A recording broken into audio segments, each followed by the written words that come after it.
Did you happen to catch any NASCAR races this year? If you did, you might have noticed something a little different. That's right, thanks to the pandemic, even the greatest names in racing switched over to sim racing for a little while. Now, lucky for you, you don't need to have Bubba Wallace's or Lando Norris's paycheck to get into sim racing. There are plenty of cheap ways to get onto the virtual racetrack without spending your entire life savings. And hell, maybe this is the start of your professional virtual racing career, so it'll pay for itself. So if you've been thinking about hitting the digital racetrack, hit that subscribe button and keep watching, because I'm about to tell you some of the cheapest ways to get into sim racing today.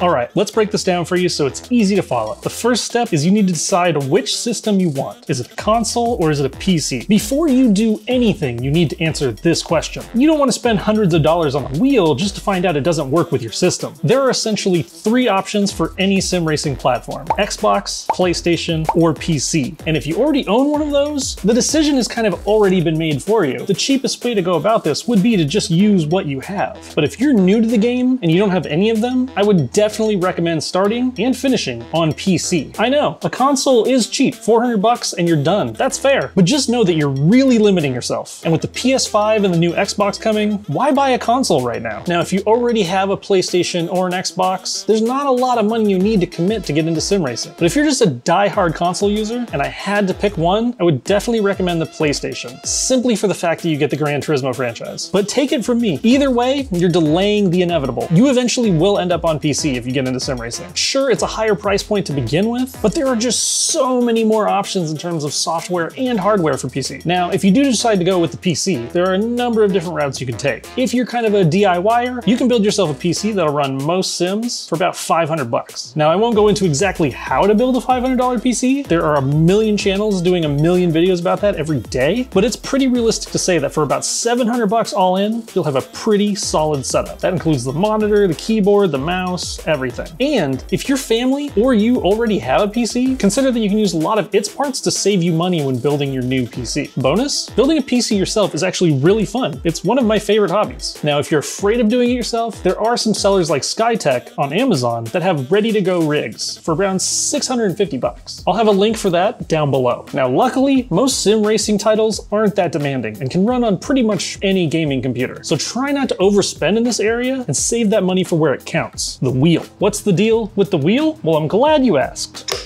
Buying a wheel and the base that goes with it is the first step on your journey to sim racing nirvana. Now, it's true, most sims are compatible with an Xbox or a PlayStation controller, and even a keyboard. But if you're using these, is it really sim racing? It's more of a video game. I mean, how many cars have you driven that are controlled by 4 little buttons and a joystick? You want your hands gripped around a real wheel and your feet pressing down on real pedals as you rip around turns at a racetrack. And that's why you have to get a wheel and pedal set to get into sim racing. Now, I know what you're thinking. This all looks really expensive, and it is, but there are cheap options out there that you can buy today. And if I were to tell you to go out to a store and buy a brand new wheel and pedal set today, I would definitely be recommending the Logitech G920 or G29. They're both the same, depends on what console you're going to connect them to, and if you're going on PC, they're both the same wheel. And they're perfect for people who want to get into sim racing but don't want to spend a ton of cash yet. Now, cheap is all a matter of perspective. Right now, the MSRP on these is about 320 bucks, and I have a link down below if you want to go check it out. Now, if that's out of your price range and you don't mind something somebody else has been touching, you can get a used G25 or G27 on eBay or Craigslist for about 150 to 200 bucks. These are the predecessors to the G29 and give you nearly the same experience for a lot less cash. Now, the other company that makes wheels for buyers on a budget is Thrustmaster. There's a lot of models, but expect to spend anywhere from 250 to 1,000 bucks on a decent setup. I know, the title says cheap, but it takes a little bit of moolah to get into the game. And I always just remind myself what I used to spend on racing real cars in real life. And this is just a drop in the bucket compared to that.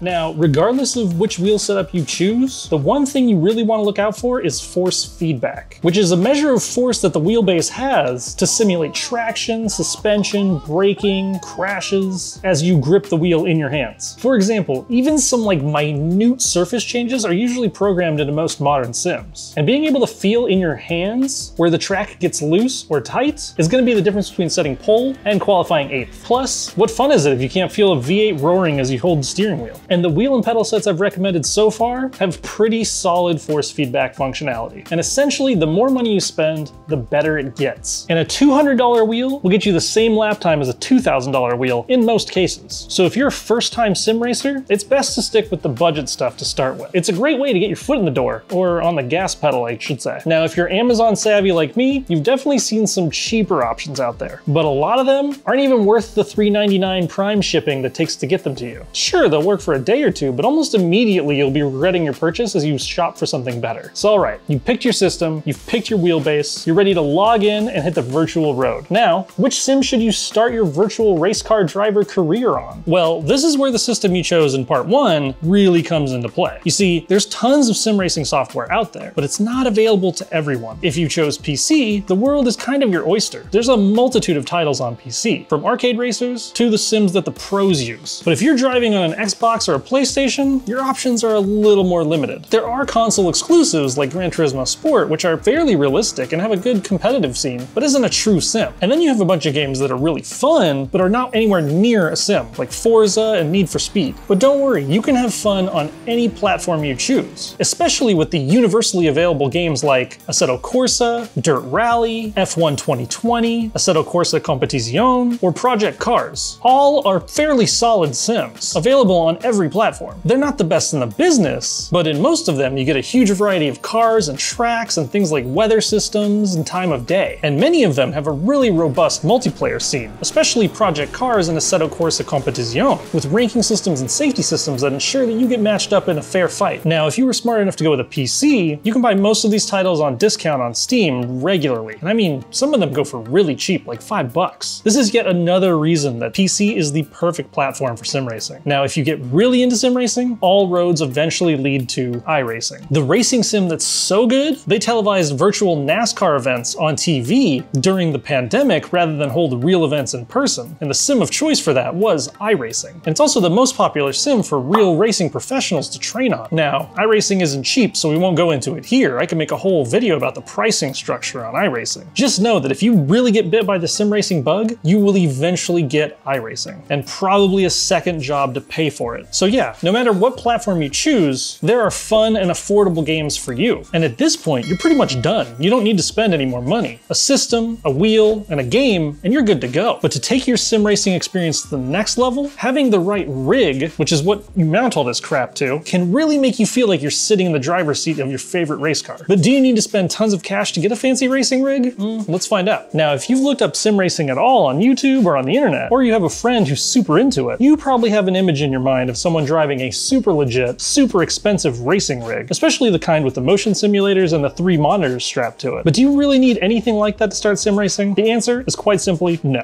Sure, it will make you feel like you're sitting in the cockpit of a high-powered race car, but you don't need some giant aluminum monstrosity like mine to be competitive in sim racing. And you don't need to spend thousands of dollars to get your wheel in the proper position either. You see, the cheapest way, get yourself a Logitech or a Thrustmaster and just clamp it to your desk, slide the pedals underneath, and you're good to go. Having your wheels and pedals mounted to something, though, will make you a more consistent racer. There's nothing like having your pedals go flying when you brake into turn 1. Now, if you really feel the need to get into a racing rig, there are actually some semi-affordable options out there for you. To start, you could use a racing wheel stand, which is basically like an ironing board that you mount your wheel to. They're typically around $100 on Amazon, like this Vivor one that I found for $98 that I'll put a link to down in the description. These work with basically any office chair and fold away when you're not using it, so it's pretty handy if you live in a small space. But with the seating position that it has, it's gonna feel more like you're driving a big rig than a race car. Now, another affordable option that gives you a truly immersive race car experience is the Play Seat Challenge, which is a chair and a rig for your wheel and pedals all built into one that also folds away and fits in your closet when you're all done. And I actually used one of these for 2 years and can honestly say it's one of the best deals in sim racing rigs out there. So of course, there'll be a link down below. Now, the rig I'm using today is a SimLab Evo. I think I spent about $700 on parts, accessories, and shipping, which is definitely not cheap. But what is cheap is building a rig like this by yourself out of plumbing. That's right, PVC pipes, steel tubing, and even wood are great materials to build your own racing rig out of. And there are a ton of resources online to find plans that other people have already made. And you can even use things like seats out of a car from a junkyard to really keep the cost low. Which means if you have the tools, the know-how, and the time, you can build yourself a rig just as good as this one for about $100. Whatever you decide to do, I hope you realize that you don't need to be a millionaire to get into the sport of sim racing. It's actually pretty accessible. Now, with that, that, I hope all you aspiring sim racers are ready to grab some gear and hit the track. And this is the first time on Ideal Media that we've actually talked about sim racing. So let us know, what do you think? Should we make more content like this? Please? I want more excuses to use this. Let us know down below, along with any of your budget-friendly sim racing solutions. And no matter what you decide to do, decide to hit that subscribe button down below. And the like button. It's how we know you liked it. It's why it's called a like button.